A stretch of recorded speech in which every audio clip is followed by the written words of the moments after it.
बहुत सारा भगवान को नहीं चाहिए।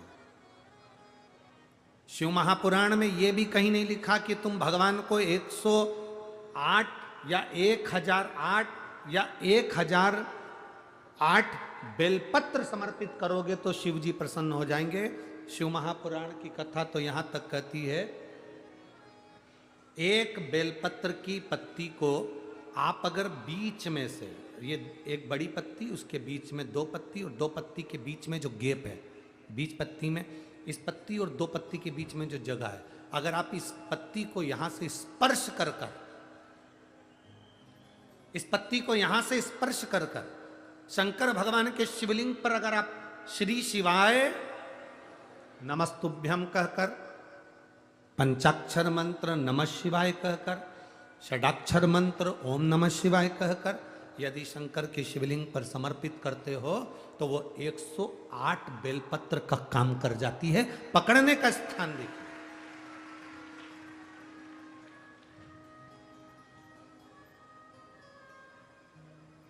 ये स्थान की बड़ी मूलता है, जो थोड़ा सा समझेंगे अपन, थोड़ा ध्यान देंगे तो ये जो स्थान है ये बड़ा मूल माना गया। बेलपत्री की बड़ी पत्ती, नीचे की दो पत्ती, उसके बीच में जो खाली डंडी जो दिख रही है, इसको अगर पकड़कर बेलपत्र समर्पित कर रहे हैं तो 108 बेलपत्र के बराबर हमें फल प्राप्त हो रहा। 108 बेलपत्र। और समझिएगा, मान लो आपके पास में ना पीला चंदन है, ना लाल चंदन है, ना अक्षत है, ना पुष्प है, ना कोई सामग्री है, ना दिया है लगाने के लिए। शंकर जी के मंदिर में लोटा भर के जल लेकर गए हो, आज तुम्हारे पास में हो सकता है जल भी नहीं है, लोटा भी नहीं है, तो जिस शंकर जी का दर्शन करने गए हो उन्हीं की बेलपत्र को उठाओ और बेलपत्र को उठाने के बाद पहले अपने हथेली पर रखो, अपना हाथ रखकर बाबा से प्रार्थना कर कर बेलपत्री की मध्य पत्री, आगे वाली पत्ती को पकड़कर अगर वो बेलपत्र हम शिव जी को समर्पित करते हैं तो हमारा पीला चंदन, लाल चंदन, दिया सब बाबा को समर्पित हो जाता है उस बेलपत्री में। एक बेलपत्री का सुख हमारे जीवन का एक आनंद दे देता है। हम तो यहां तक कहेंगे, अगर कभी जिंदगी में तुम्हें लगे कि गुरुजी मेरा पैसा फंस गया, नहीं मिल रहा है, या मेरा पैसा अटक गया, नहीं मिल रहा है, या मेरा घर में धन नहीं है, बहुत तकलीफ की जिंदगी चल रही है, आप ये बेलपत्री का जो दो पत्ती है ना, ये दो पत्ती इस जगह से पकड़कर, आपको लग रहा है कि पैसा नहीं है, काम बहुत बड़ा अड़ा है, बेटे की शादी, बेटी की शादी, या मकान या दुकान, कोई काम अड़ गया, ये दो बेलपत्री की पत्तियों को पकड़कर अपनी कामना कर कर शिव जी को समर्पित करो और एक लोटा जल बाबा को चढ़ाना प्रारंभ करो। 20 से 22 दिन इंतजार करना, मेरा बाबा हाथ पकड़कर कुबेर भंडारी भंडार जरूर भरेगा।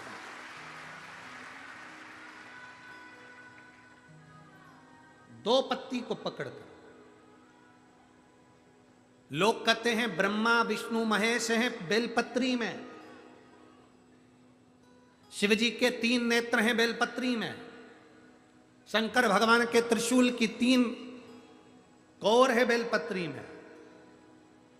हम कहते हैं अभी थोड़ा आप स्मरण करेंगे, अगर आप शिव महापुराण को अच्छे से पढ़ेंगे तो आपको ज्ञात होगा, कुबेर को धन देने वाले कौन है? बोलते जाओ जरा जमकर, कुबेर भंडारी, कुबेरेश्वर महादेव, मतलब शिव शंकर कुबेर को धन देते हैं। जिस समय पर भगवान विष्णु संपूर्ण विश्व के कल्याण के कार्य करने लगे, कुछ नहीं हाथ में रहा, तब लक्ष्मी से उन्होंने धन लिया। आपने उन्होंने तिरुपति बालाजी की कथा सुनी होगी, लक्ष्मी से धन लिया। लक्ष्मी, इन जीवों के कल्याण के लिए तो मुझे धन दे दे। लक्ष्मी ने धन दिया। एक दिन नारायण ने पूछ लिया लक्ष्मी से, लक्ष्मी मैं नारायण, मेरे पास भी संपदा की कमी नहीं, पर तेरे पास लक्ष्मी इतनी संपदा कहां से आती है? तेरे पास इतनी संपदा कहां से आती है? लक्ष्मी जी कहती हैं, मेरी मां ने, मेरे पिता ने मुझे केवल एक ही बात सिखाई थी, किसी के आगे हाथ नहीं फैलाना है, शंकर की स्तुति करना है। लक्ष्मी जी कहती हैं, जब मुझे जरूरत पड़ती है मैं कुबेर को साथ में लेकर पहुंचती हूं।